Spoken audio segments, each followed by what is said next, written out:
Ну, ми не тільки від нашої фракції хочемо висловити слова підтримки телеканалу АТР і наголосити, що за попередньої влади канал мав відповідну фінансову підтримку для того, щоб не словом, а ділом так само демонструвати важливість боротьби за уми на окупованій території і підтримку кримсько-татарського мовлення.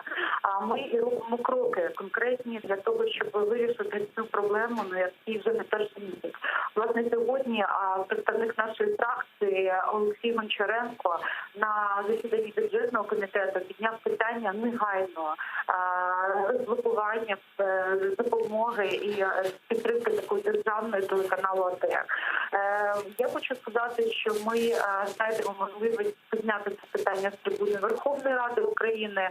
Днями ми це плануємо зробити завтра, прямо завтра, в п'ятницю, поставити це питання уряду, тому що переддень роковин трагічних подій на Майдані, захоплення Криму, політики, влада має демонструвати, що ми не словом, а тілом боремося за відновлення нашої територіальної цілісності, суверенітету і повернення Криму. А повернення Криму без поваги до корінного кримсько-татарського народу, без підтримки єдиного кримсько-татарського каналу – це просто слова. Для нас це очевидно.